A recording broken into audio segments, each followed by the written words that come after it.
શ્રાવણ મહિનો, જેને સાવન અથવા શ્રાવણ માસ તરીકે પણ ઓળખવામાં આવે છે, તે હિન્દુ ધર્મના સૌથી પવિત્ર, ફળદાયી અને આધ્યાત્મિક રીતે ઉત્કૃષ્ટ મહિનાઓમાંનો એક છે. આ મહિનો સંપૂર્ણપણે ભગવાન શિવ, જેમને દેવોના દેવ અને મહાદેવ તરીકે પૂજવામાં આવે છે, તેમને સમર્પિત છે.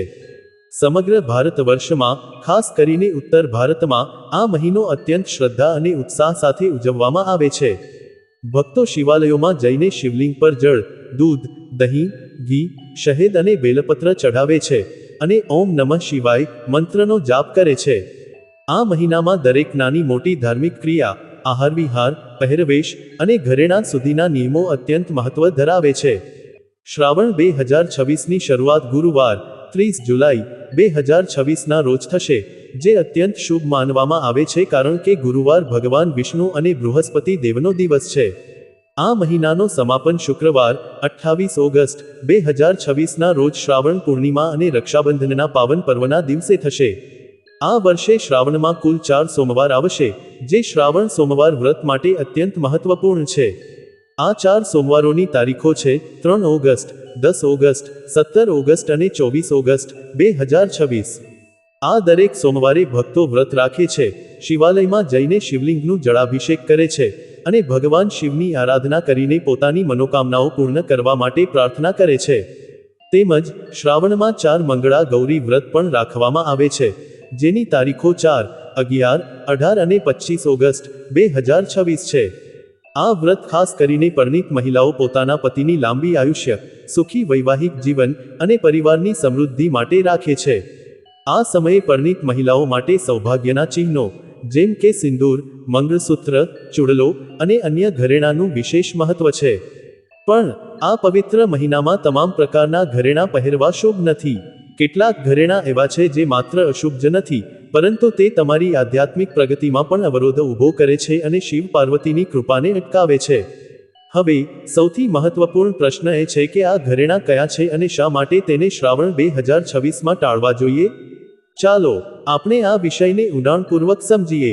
પ્રથમ ઘરેણું જે શ્રાવણમાં ન પહેરવું જોઈએ તે છે કાળા અથવા અત્યંત ઘેરા રંગના ઘરેણાં. વાસ્તુશાસ્ત્ર, જ્યોતિષશાસ્ત્ર અને પુરાણોમાં કાળા રંગને સામાન્ય રીતે અશુભ, દુર્ભાગ્ય, નકારાત્મક ઉર્જા અને શનિ દેવનું પ્રતીક માનવામાં આવે છે. શ્રાવણ જેવા પવિત્ર અને સાત્વિક મહિનામાં કાળા ઘરેણાં પહેરવા એ અત્યંત અશુભ ગણાય છે. આમાં કાળા રત્નો જેમ કે નીલમ, બ્લુ સફાયર, ગોમેદ, કાળા સ્પેશિયલ સ્ટોન્સ, કાળા કાચના માળા, કાળા ધાતુના બનેલા ઘરેણાં અને કાળા દોરા અથવા કાળા ધાગાથી બનેલા કંઠાવસર ટાલિસ્મન્સ પણ આ શ્રેણીમાં આવે છે. એવી ગાઢ ધાર્મિક માન્યતા છે કે શ્રાવણ મહિનામાં કાળા ઘરેણાં પહેરવાથી શનિ દેવ નારાજ થાય છે અને શનિની દશા કે સાઢેસાતીની નકારાત્મક અસરો જીવનમાં વધે છે. કાળો રંગ ઉર્જાને શોષી લે છે, જ્યારે શ્રાવણમાં આપણે સકારાત્મક, તેજસ્વી અને ઉજ્જવળ ઉર્જાને આકર્ષવા માંગીએ છીએ. કાળા ઘરેણાં પહેરવાથી ઘરમાં નકારાત્મક ઉર્જાનો સંચાર થાય છે, જે પતિ પત્ની વચ્ચે ઝઘડા, ગેરસમજણો અને માનસિક તણાવ વધારે છે. સાથે જ તે ઘરની આર્થિક સ્થિતિ પર પણ ખરાબ અસર કરે છે અને અચાનક નાણાકીય નુકસાન અથવા દેવાનો બોજો વધી શકે છે.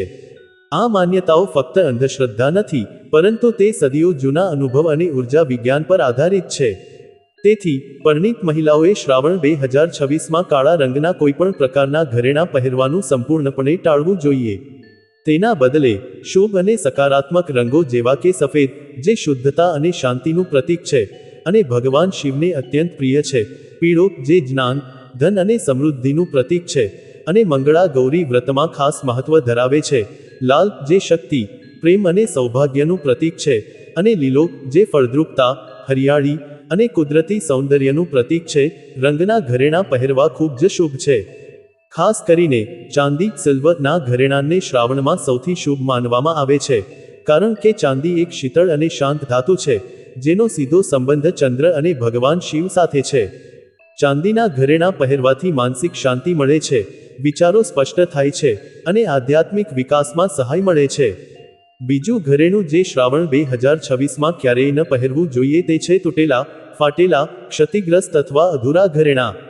આપણે ઘણીવાર જૂના, તૂટેલા કે ફાટેલા ઘરેણાંને કબાટમાં ભૂલી જઈએ છીએ અને કોઈ ઉતાવળ કે પ્રસંગે તેને પહેરી લઈએ છીએ. પણ શ્રાવણ જેવા પવિત્ર મહિનામાં તૂટેલા ઘરેણાં પહેરવા અત્યંત અશુભ છે અને તે આપત્તિને આમંત્રણ આપી શકે છે.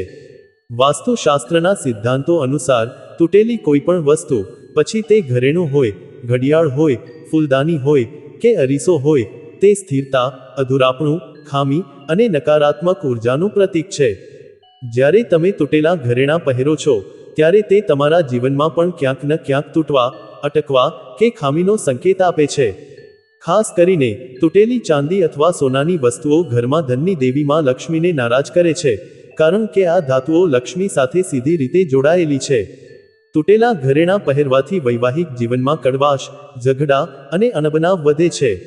તે તમારા સંબંધોમાં દરાર લાવી શકે છે અને પતિ પત્ની વચ્ચે વિશ્વાસની કમી ઉત્પન્ન કરી શકે છે. આ ઉપરાંત તૂટેલા ઘરેણાં આર્થિક નુકસાન, વ્યવસાયમાં અટકાવો અને કારકિર્દીમાં મુશ્કેલીઓ પણ લાવી શકે છે. તેથી શ્રાવણ 2026 શરૂ થાય તે પહેલા દરેક પરિણીત મહિલાએ પોતાના તમામ ઘરેણાંનું નિરીક્ષણ કરવું જોઈએ.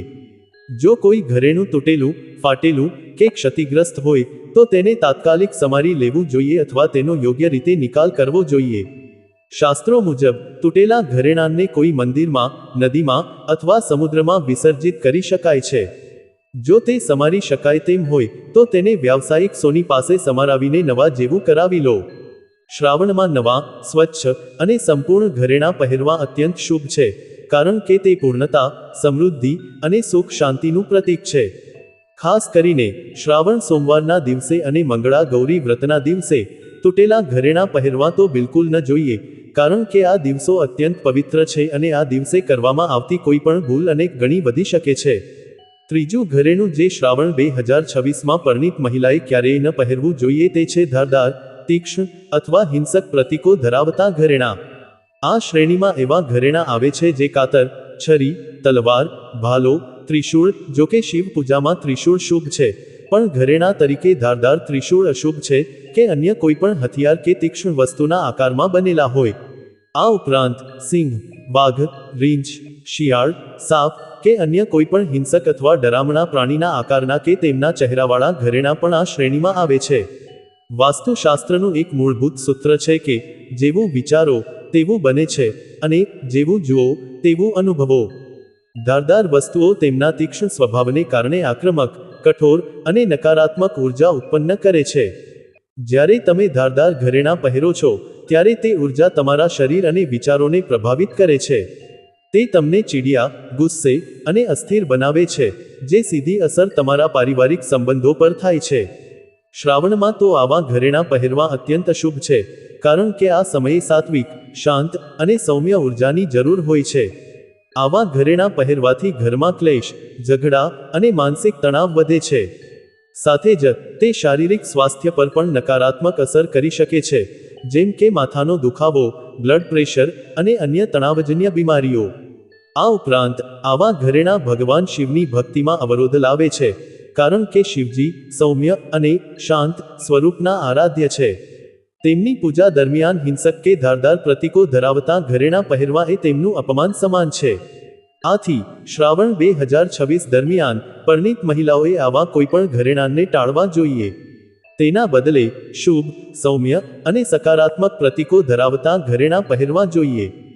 જેમ કે ઓમ ચિહ્ન, સ્વસ્તિક ચિહ્ન, ત્રિશૂળ પણ તે શાંત અને આધ્યાત્મિક સ્વરૂપમાં, ડમરૂ, ભગવાન શિવનું વાદ્ય, નાગ નાગિન, જે શિવજીના ગળામાં શોભે છે, બેલપત્ર, જે શિવજીને અત્યંત પ્રિય છે, અને ગણેશ, વિઘ્નોના હર્તા ના પ્રતીકો ખૂબ જ શુભ છે. આ પ્રતીકો ભગવાન શિવની કૃપા, રક્ષણ અને શુભતાનું પ્રતિનિધિત્વ કરે છે અને ઘરમાં સકારાત્મક, સુરક્ષિત અને સમૃદ્ધ ઉર્જા લાવે છે.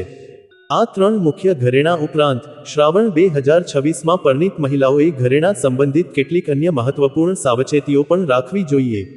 સૌપ્રથમ, શ્રાવણમાં સવારે સ્નાન કર્યા પછી જ ઘરેણાં પહેરવા જોઈએ. ક્યારેય પણ અસ્નાન અથવા અશુદ્ધ અવસ્થામાં ઘરેણાં ન પહેરવા, કારણ કે તે શુદ્ધતાના સિદ્ધાંતનો ભંગ કરે છે. સવારે સૂર્યોદય પહેલા ઉઠીને, સ્નાન કરીને, શુદ્ધ વસ્ત્રો પહેરીને અને પછી જ ઘરેણાં પહેરવા જોઈએ. બીજું, શ્રાવણ દરમિયાન ઘરેણાંને હંમેશા સ્વચ્છ અને ચમકદાર રાખવા જોઈએ. ગંદા, ઝાંખા કે મેલા ઘરેણાં પહેરવા અશુભ છે, કારણ કે તે મેલાશ અને નકારાત્મક ઉર્જા આકર્ષે છે. ઘરેણાંને નિયમિતપણે સાફ કરવા જોઈએ અને તેમની ચમક જાળવવી જોઈએ. ત્રીજું, શ્રાવણ સોમવારના દિવસે ભગવાન શિવની પૂજા કરતી વખતે મહિલાઓએ સોના કરતાં ચાંદીના ઘરેણાં પહેરવા વધુ શુભ છે, કારણ કે ચાંદી શીતળ ઉર્જા આપે છે અને શિવજીને અત્યંત પ્રિય છે. ચોથું, મંગળા ગૌરી વ્રત દરમિયાન મહિલાઓએ લાલ, પીળા અને લીલા રંગના ઘરેણાં અને બાંગડી પહેરવી જોઈએ. આ રંગો સૌભાગ્ય, સુખી વૈવાહિક જીવન અને પતિની લાંબી આયુષ્યનું પ્રતીક છે. આ સમયે મહિલાઓ મહેંદી પણ લગાવે છે અને એવી માન્યતા છે કે જે મહિલા શ્રાવણમાં લીલી પીળી માળા અને મહેંદી લગાવે છે, તેના પતિની આયુષ્ય લાંબી થાય છે અને તેના પર કોઈ પણ પ્રકારનું સંકટ આવતું નથી. પાંચમું, શ્રાવણ દરમિયાન ઘરેણાં પહેરતી વખતે તેમના વજનનું પણ ધ્યાન રાખવું જોઈએ. અત્યંત ભારે અથવા વધુ પડતા ઘરેણાં પહેરવા ટાળવા જોઈએ, કારણ કે તે શારીરિક અસ્વસ્થતા અને માનસિક ભારેપણું લાવી શકે છે. હલકા, સુંદર અને સાત્વિક ઘરેણાં પહેરવા વધુ યોગ્ય છે. આ ઘરેણાં સંબંધી નિયમો ઉપરાંત શ્રાવણ 2026 આવતા પહેલા ઘરમાંથી કેટલીક અશુભ વસ્તુઓને દૂર કરવી પણ અત્યંત આવશ્યક છે, જેથી ઘરનું વાતાવરણ સકારાત્મક, શુદ્ધ અને શિવ પાર્વતીની કૃપા માટે તૈયાર રહે. વાસ્તુશાસ્ત્ર અનુસાર ઘરમાં તૂટેલી મૂર્તિઓ, ખરાબ થઈ ગયેલી ઘડિયાળ જેની સૂઈ અટકી ગઈ હોય, તૂટેલો કાચ અથવા અરીસો, સૂકા અથવા મરતા છોડ, ફાટેલા જૂતાં ચપ્પલ, જૂના અને બિનોપયોગી કપડાં અને કચરો એકઠો કરીને રાખવો અત્યંત અશુભ માનવામાં આવે છે. આ વસ્તુઓ ઘરમાં સ્થિરતા, નકારાત્મક ઉર્જા અને દુર્ભાગ્ય લાવે છે. તે માં લક્ષ્મીને નારાજ કરે છે અને ઘરની પ્રગતિને અટકાવે છે. શ્રાવણના પવિત્ર મહિનાની શરૂઆત પહેલા આ તમામ વસ્તુઓને ઘરમાંથી દૂર કરવી જોઈએ. તૂટેલી મૂર્તિઓને નદીમાં વિસર્જિત કરવી જોઈએ અને જૂની વસ્તુઓને દાનમાં આપવી જોઈએ. તેના બદલે ઘરમાં એવી વસ્તુઓ રાખવી જોઈએ જે સકારાત્મક ઉર્જા, સમૃદ્ધિ અને શાંતિ લાવે. જેમ કે તુલસીનો છોડ, જે ઘરમાં લક્ષ્મીનો વાસ કરે છે, ગંગાજળનો કલશ, શિવ ત્રિશૂળની પ્રતિકૃતિ, રુદ્રાક્ષની માળા, ડમરૂની આકૃતિ અને નાગ-નાગિનની પ્રતિકૃતિઓ. આ ઉપરાંત 7 ઘોડાઓની તસવીર જે ગતિ, પ્રગતિ અને વેગનું પ્રતીક છે, હાથીની જોડી જે શક્તિ અને સ્થિરતાનું પ્રતીક છે, અને માટીની બનેલી કળશી જેવી વસ્તુઓ પણ ઘરમાં સકારાત્મકતા વધારે છે. આ બધી વસ્તુઓ શ્રાવણના આગમન પૂર્વે ઘરને શુભ, સુંદર અને ઉર્જાવાન બનાવે છે અને ભગવાન શિવ પાર્વતીના આગમન માટે માર્ગ મોકળો કરે છે. શ્રાવણ 2026 દરમિયાન ખાસ કરીને સાવન સોમવાર અને મંગળા ગૌરી વ્રતના દિવસે પરણિત મહિલાઓ માટે વિશેષ સાવચેતીઓ છે. જો તમે સાવન સોમવારનું વ્રત કરો છો અને તે દરમિયાન તમને માસિક ધર્મ પીરિયડ્સ આવે છે, તો ઘરેણાં પહેરવા અને પૂજા કરવાના નિયમો બદલાઈ જાય છે. શાસ્ત્રો અને ધાર્મિક ગ્રંથો અનુસાર માસિક ધર્મના દિવસોમાં સ્ત્રી શારીરિક અને માનસિક રીતે અશુદ્ધ માનવામાં આવે છે અને આ સમયે મંદિર જવાનું, પૂજા પાઠ કરવી અથવા ઘરેણાં પહેરવાનું ટાળવું જોઈએ. પણ વ્રતનો ક્રમ તોડવો ન જોઈએ. તેથી આવા સમયે મહિલાઓએ ઘરે રહીને માનસિક રીતે ભગવાન શિવનું સ્મરણ કરવું જોઈએ, ઓમ નમઃ શિવાય મંત્રનો માનસિક જાપ કરવો જોઈએ અને ભગવાન શિવના ચિંતનમાં સમય પસાર કરવો જોઈએ. આ સમયે કોઈ પણ પ્રકારના ઘરેણાં પહેરવાનું સખત ટાળવું જોઈએ, કારણ કે આ સમયે શરીર અને મન બંને અશુદ્ધ માનવામાં આવે છે અને ઘરેણાં પહેરવાથી તેમની પવિત્રતા જળવાઈ રહેતી નથી. શુદ્ધ થયા પછી, એટલે કે માસિક ધર્મ સમાપ્ત થયા પછી અને સ્નાન કર્યા પછી જ ઘરેણાં પહેરવા શુભ છે. આ સમયે તમે શુદ્ધતા માટે ગંગાજળનો છંટકાવ પણ કરી શકો છો અને પછી જ ઘરેણાં પહેરી શકો છો. આ ઉપરાંત ઉપવાસ દરમિયાન શરીરની કાળજી લેવી પણ મહત્વપૂર્ણ છે. પૂરતું પાણી પીવું, ફળોનું સેવન કરવું અને શરીરને હાઇડ્રેટ રાખવું જોઈએ, જેથી ઉપવાસ દરમિયાન નબળાઈ ન આવે અને તમે સંપૂર્ણ શક્તિથી પૂજાપાઠ કરી શકો. શ્રાવણ 2026 દરમિયાન પરણિત મહિલાઓ માટે એક વધુ મહત્વપૂર્ણ બાબત છે ગિફ્ટ અથવા ભેટ સંબંધિત નિયમો. શ્રાવણમાં જ્યારે તમે કોઈને ભેટ આપો છો, ખાસ કરીને અન્ય પરણિત મહિલાને, તો વાસ્તુશાસ્ત્ર અને શાસ્ત્રો અનુસાર કેટલીક ભેટો અત્યંત અશુભ માનવામાં આવે છે અને તે સંબંધોમાં તિરાડ, ગેરસમજણ અથવા આર્થિક નુકસાન લાવી શકે છે. જેમ કે તીક્ષ્ણ અથવા ધારદાર વસ્તુઓ જેમ કે કાતર, છરી અથવા સોયનો સેટ ભેટમાં આપવો અત્યંત અશુભ છે, કારણ કે તે સંબંધોને કાપી શકે છે. આ ઉપરાંત ટુવાલ, રૂમાલ અથવા કપડાં આપવા પણ અમુક શાસ્ત્રોમાં ટાળવાની સલાહ આપવામાં આવી છે, કારણ કે તે ઘરમાં દરિદ્રતા લાવે છે. પાણી સંબંધિત શોપીસ જેમ કે ફુવારો અથવા પાણીની ટાંકી પણ ભેટમાં આપવી અશુભ છે, કારણ કે તે પાણી તત્વને અસ્થિર કરે છે.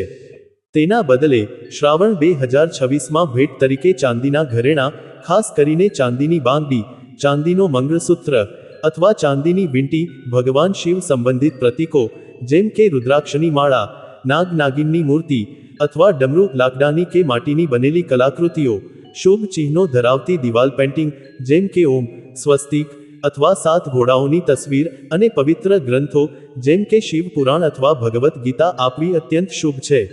આ ભેટો સંબંધોને મજબૂત બનાવે છે, સુખ સમૃદ્ધિ લાવે છે અને આધ્યાત્મિક ઉન્નતિમાં સહાય કરે છે. શ્રાવણ 2026માં ઘરેણાં સંબંધી આ નિયમો ઉપરાંત કેટલીક અન્ય મહત્વપૂર્ણ ધાર્મિક અને વાસ્તુ બાબતોનું પણ ધ્યાન રાખવું જોઈએ. શ્રાવણ દરમિયાન ઘરમાં દરરોજ સાંજે દીવો પ્રગટાવવો જોઈએ, ખાસ કરીને પૂજા ઘરમાં અને મુખ્ય દરવાજા પાસે. દીવો પ્રગટાવવાથી નકારાત્મક ઉર્જાનો નાશ થાય છે અને ઘરમાં સકારાત્મક ઉર્જાનો પ્રવાહ વધે છે. દીવો ઘી અથવા તેલનો હોવો જોઈએ અને તેને કપૂર, અગરબત્તી અથવા ધૂપ સાથે પ્રગટાવવો જોઈએ. આ ઉપરાંત શ્રાવણ દરમિયાન ઘરમાં ગંગાજળનો છંટકાવ કરવાથી ઘર શુદ્ધ થાય છે અને દેવી દેવતાઓની કૃપા વધે છે. ઘરના દરેક ખૂણે ગંગાજળ છાંટવાથી નકારાત્મક ઉર્જા દૂર થાય છે અને સકારાત્મક ઉર્જાનો સંચાર થાય છે. શ્રાવણ દરમિયાન તુલસીના છોડને પાણી આપવું, તેની આસપાસ દીવો પ્રગટાવવો અને તેના પાનનો ઉપયોગ પૂજામાં કરવો અત્યંત શુભ છે. તુલસીને દેવી લક્ષ્મીનું સ્વરૂપ માનવામાં આવે છે અને તે ઘરમાં સમૃદ્ધિ અને સુખ શાંતિ લાવે છે. આ ઉપરાંત શ્રાવણ દરમિયાન દરરોજ સવારે સૂર્યોદય સમયે સૂર્યને અર્ઘ્ય આપવો અને ઓમ સૂર્યાય નમઃ મંત્રનો જાપ કરવો આરોગ્ય, ઉર્જા અને આયુષ્ય માટે ફાયદાકારક છે. સૂર્ય ઉપાસનાથી શરીરમાં વિટામિન ડીનું ઉત્પાદન વધે છે, જે હાડકાને મજબૂત બનાવે છે અને માનસિક તણાવ પણ ઓછો થાય છે. હવે આપણે શ્રાવણ 2026ના અન્ય મહત્વપૂર્ણ તહેવારો અને વ્રતો વિશે પણ વિગતે જાણીએ, કારણ કે આ દિવસોમાં ઘરેણાં અને અન્ય ધાર્મિક ક્રિયાઓનું વિશેષ મહત્વ છે. 11 ઓગસ્ટ 2026ના રોજ શ્રાવણ શિવરાત્રિ આવે છે, જે અત્યંત શુભ અને ફળદાયી દિવસ માનવામાં આવે છે. આ દિવસે ભગવાન શિવની વિશેષ પૂજા કરવામાં આવે છે અને રાત્રિ જાગરણ કરવામાં આવે છે. આ દિવસે પરિણીત મહિલાઓએ ખાસ કરીને સફેદ, પીળા અથવા લાલ રંગના ઘરેણાં પહેરવા જોઈએ અને કાળા, તૂટેલા અથવા ધારદાર ઘરેણાંથી દૂર રહેવું જોઈએ. 12 ઓગસ્ટ 2026ના રોજ હરિયાળી અમાસ છે, જે અમાસનો દિવસ છે. આ દિવસે ગરીબોને દાન આપવાનું અને પૂર્વજોનું તર્પણ કરવાનું મહત્વ છે. આ દિવસે પરિણીત મહિલાઓએ માટીના અથવા ચાંદીના સાદા ઘરેણાં પહેરવા શુભ છે. 15 ઓગસ્ટ 2026ના રોજ હરિયાળી તીજ આવે છે, જે એક મહત્વપૂર્ણ તહેવાર છે, ખાસ કરીને પરિણીત મહિલાઓ માટે, કારણ કે તે ભગવાન શિવ અને માતા પાર્વતીના પુનઃમિલનનું પ્રતીક છે. આ દિવસે મહિલાઓ સજ્જડ થાય છે, લીલા રંગના ઘરેણાં, બાંગડી અને મહેંદી લગાવે છે. 17 ઓગસ્ટ 2026ના રોજ નાગપંચમી છે, જે નાગ દેવતાની પૂજાનો દિવસ છે. આ દિવસે પરિણીત મહિલાઓએ નાગ નાગિન સંબંધિત ઘરેણાં પહેરવા શુભ છે, કારણ કે તે નાગ દેવતાની કૃપા પ્રાપ્ત કરવામાં મદદ કરે છે. 28 ઓગસ્ટ 2026ના રોજ રક્ષાબંધન અને શ્રાવણ પૂર્ણિમા છે. આ દિવસે બહેનો ભાઈને રાખડી બાંધે છે અને ભાઈ બહેનને રક્ષણનું વચન આપે છે. આ દિવસે પરિણીત મહિલાઓએ શુભ અને સૌભાગ્યવર્ધક ઘરેણાં પહેરવા જોઈએ, જેમ કે લાલ રંગની બાંગડી, સોના અથવા ચાંદીની વીંટી અને મંગળસૂત્ર.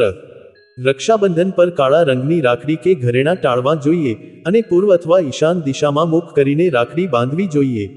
આ દિશાઓ શુભ અને સકારાત્મક ઉર્જાનું પ્રતીક છે અને તેમાં રાખડી બાંધવાથી ભાઈ બહેનનો સંબંધ વધુ મજબૂત બને છે. શ્રાવણ 2026 દરમિયાન ઘરેણાં સંબંધિત આ બધા નિયમો, સાવચેતીઓ અને માન્યતાઓનો એકંદર ઉદ્દેશ્ય એ છે કે તમે આ પવિત્ર મહિનાનો સંપૂર્ણ આધ્યાત્મિક લાભ મેળવી શકો, તમારા ઘરમાં શિવ પાર્વતીની કૃપા વરસે, તમારું વૈવાહિક જીવન સુખી, શાંત અને સમૃદ્ધ રહે અને તમે કોઈ પણ પ્રકારની નકારાત્મક ઉર્જા અથવા દુર્ભાગ્યથી સુરક્ષિત રહો. યાદ રાખો કે શ્રાવણ એ માત્ર ઉપવાસ અને પૂજાનો જ નહીં, પણ આત્મશુદ્ધિ, સંયમ અને સકારાત્મક ઉર્જાના સંચયનો સમય છે. દરેક નાની મોટી ક્રિયા, પછી તે ઘરેણાં પહેરવાની હોય, ખોરાક લેવાનો હોય અથવા વિચારોનો હોય, તે આપણા જીવન પર ઊંડી અસર કરે છે. વાસ્તુશાસ્ત્ર અને ધાર્મિક ગ્રંથોએ જે નિયમો બનાવ્યા છે, તે સદીઓ જૂના અનુભવ, અવલોકન અને ઉર્જા વિજ્ઞાન પર આધારિત છે. તે માત્ર અંધશ્રદ્ધા નથી, પણ જીવનને સુખમય, શાંત અને સમૃદ્ધ બનાવવા માટેની એક કલા છે. આથી આ નિયમોનું શ્રદ્ધા અને સમજણ સાથે પાલન કરવું અત્યંત આવશ્યક છે. જો તમે શ્રાવણ 2026 દરમિયાન આ નિયમોનું પાલન કરો છો તો તમે જોશો કે તમારા ઘરમાં સકારાત્મક ઉર્જાનો પ્રવાહ વધે છે, પતિ પત્ની વચ્ચે પ્રેમ અને સમજણ વધે છે, ઘરનું વાતાવરણ શાંત અને ખુશનુમા બને છે અને આર્થિક સ્થિતિ પણ મજબૂત થાય છે. આ ઉપરાંત તમને ભગવાન શિવ અને માતા પાર્વતીનો વિશેષ આશીર્વાદ પ્રાપ્ત થાય છે, જે તમારા જીવનના દરેક ક્ષેત્રમાં સફળતા અને સમૃદ્ધિ લાવે છે. શ્રાવણનો આ પવિત્ર મહિનો તમારા માટે સુખ, શાંતિ અને સમૃદ્ધિ લાવે તેવી અમારી હાર્દિક શુભકામનાઓ છે. યાદ રાખો, આ ઘરેણાંના નિયમો માત્ર તમારી બાહ્ય સુંદરતા માટે નથી, પણ તમારી આંતરિક ઉર્જા, તમારા સંબંધો અને તમારા આધ્યાત્મિક વિકાસ માટે પણ છે.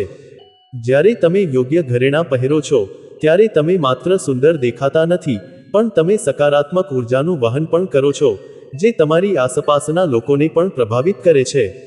શ્રાવણ 2026 દરેક પરિણીત મહિલા માટે પોતાના વૈવાહિક જીવનને વધુ મજબૂત, સુખી અને સમૃદ્ધ બનાવવાની એક સુવર્ણ તક છે. આ સમયે યોગ્ય ઘરેણાં પહેરીને, યોગ્ય ઉપાયો અપનાવીને અને સાચી શ્રદ્ધા ધરાવીને તમે ભગવાન શિવ પાર્વતીની અપાર કૃપાના ભાગી બની શકો છો. તો આજથી જ આ નિયમોને અનુસરો અને તમારા ઘરમાં સુખ સમૃદ્ધિનો વાસ કરો. જો તમને આ વિડીયો ઉપયોગી અને માહિતીપ્રદ લાગ્યો હોય તો તેને લાઈક કરો, શેર કરો અને અમારા ચેનલને સબસ્ક્રાઇબ કરો, જેથી તમને આવી જ અન્ય મહત્વપૂર્ણ, આધ્યાત્મિક અને વાસ્તુ સંબંધિત માહિતી મળતી રહે. તમારા કોઈ પણ પ્રશ્નો, શંકાઓ અથવા સૂચનો માટે કમેન્ટ કરો. અમે તમારા દરેક પ્રશ્નનો જવાબ આપવાનો પ્રયાસ કરીશું. આટલી વિગતવાર અને લાંબી સ્ક્રિપ્ટને અંત સુધી વાંચવા અથવા સાંભળવા બદલ તમારો ખૂબ ખૂબ આભાર. આશા છે કે આ માહિતી તમારા જીવનમાં સકારાત્મક ફેરફાર લાવશે. ધન્યવાદ. નમસ્કાર.